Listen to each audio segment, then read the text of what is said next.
Not everything is actually about money. Thinking that the only thing that matters is just making more money is the worst way to go about business because it will fucking drive you insane and it is not going to be to the benefit of you over the long run. And so let me just give you a tangible example that happened today with someone that would have been a client that I turned down to just give them more stuff for free. This has been a friend of mine for a while. He owns a pretty large gold company. He's an older guy who is in his 60s or 70s who knows nothing about technology and he wanted a very simple AI model done for his business.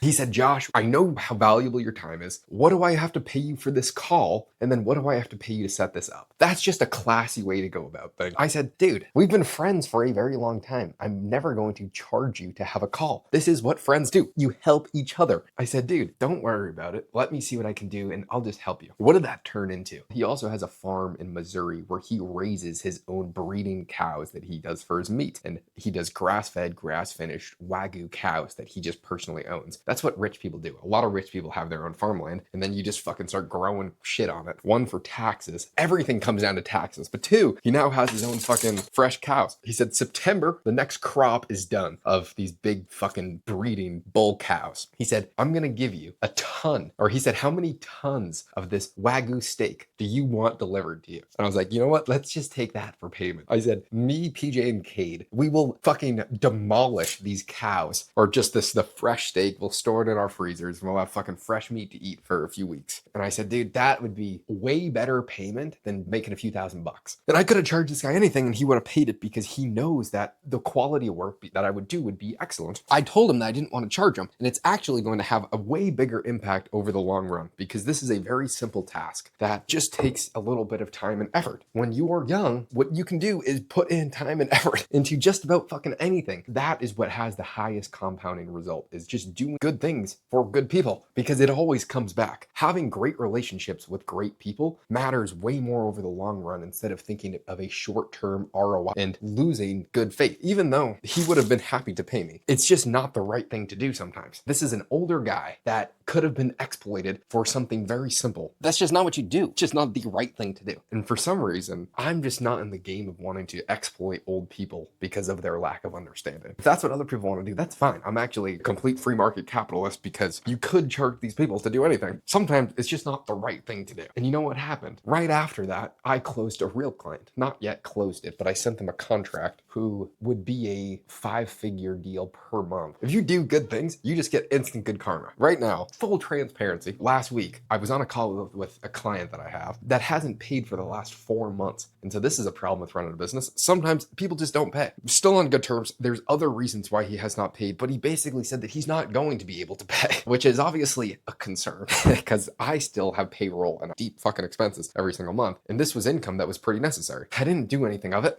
but I just always have a good attitude on life. I'm obviously frustrated often, but about an hour after that, I got a call from someone who runs a large business. He used to run a exceptionally large business. And he said, hey, Josh, let's work together.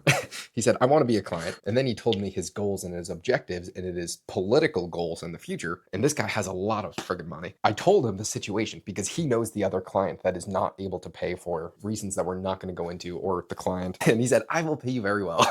He said, if I'm doing this, I want to do it with you. He said, you've done nothing but help for such a long period of time. So many of my friends, me, so many different things. If I'm doing this, I want to do it with you. He said, what is it going to take? That's honestly just what you get for producing incredible goodwill for so many people over a long duration of time. This is multi-years of good reputation compounding on top of each other to be able to do things like this. I genuinely have one of the best reputations in my niche, at least in the business fronts that I run in. It's unbelievable what happens when your goodwill compounds to this degree. You lose a reputation a million times quicker than it takes to build one. I've always just thought about things on a long-term time perspective of how is this going to impact me a few years from now, and how can we make moves that are always going to be benefiting that future that we've been planning out for 3 years down the line. Full transparency, like I'm dead broke, completely dead broke, just hemorrhaging through cash. I have a lot more expenses to cough up, just draining the savings account. I'm not going to say zero concern because I do have small concerns, but there's a lot of moving parts to quadruple the size of the business in over the next 6 months, which would be catastrophically huge, which would then make it to where you make no money for a long duration of time and then you make a ton of money all at once, which is quite common. It just takes a multitude of years to build something, and we are compounding exponentially quickly. It's definitely not all sunshine and rainbows. I've actually been a fat boy and not been going to the gym. And what I do when I'm overwhelmed, I overeat. So I've been a fat boy eating like 4 or 5 meals a day, snacking all the time. For some reason, that is what I default to. And so I need to stop being such a fat cunt. I've not been eating healthy stuff either. Cade, my roommate in Arizona, one of the best guys, he would literally smack the fuck out of me. The benefit of living with people that are incredible,